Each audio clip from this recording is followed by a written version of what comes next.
Beats. Ikaw ay hanggang dito, ito na lang siguro ako. Di na rin ipagpapatuloy ito, mabuti nang bumalik sa boss. Kung maaari lang na matulog bukas hindi na magising, di ko na kasi maaantay si kamatayan upang ako'y kanyang sunduin. Kaya't sa kanya ako sasadya, katapusan ko sa akin nagbabadya. Patungo dun sa kabila mamamangka, sarili lagutin sa punla na nasa garapong animoy. Kanina pa sa akin nakatitig, kunting udyok na lang aking pagbibigyan kung ano man ang hilig. Nahihirapan ng kumapit kaya lubid na mismong ipapakapit sa leeg ko, o kaya namang katilo ng hawak na barela ay kalabit sa bibig ko.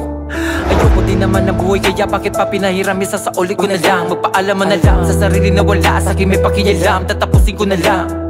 Di ka tunay na lalaki kung ipapakita sa iba kung ano ang nararamdaman. Di naman malihim ayulan na malamang ako'y kanilang pinagtatawanan. Alam ko naman na ang gagawin to'y malaking kasalanan. Di lang nakayanan, pinilit ko lumaban hanggang sa nawala ng pag-asa sa buhay na parang ako ay sa hukay nagpadala. Ang kulay sa buhay nasaan na nung ako ay tunay na masaya. Hinanap hanggang ako ay mawala.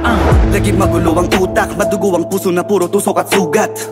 Buhol-buhol sa una, sinubukang iunat hanggang sa maibuhos sa sulat. Walang matinong kausap, magpapausok lang sa sulok ng ako'y makabuo ng ulap.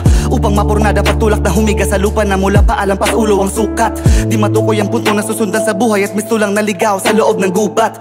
Gustong isauli ang baluti ng marupok na buto at bungo na bubog sa puyat. Sa mga itinuro na kasukasuka at kasuklam-suklam, ako natutong mamulat. Kaya wag magulat kung makupad ang pagluha ng damdamin pagkat kupal ng ugali ng pusong makunat.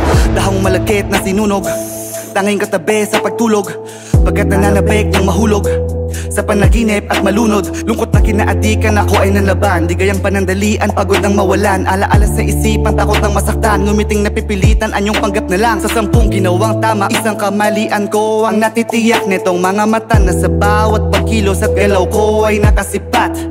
Palaisipan para sa'kin ang tanong kung anong nagpapabigat, sapagkat kung kailan ako'y mag-isa, tsaka lang ako nakakalipad. Tingin ko ay hanggang dito, ito na lang siguro ako. Di na rin ipagpapatuloy ito, mabuti nang bumalik sa bo.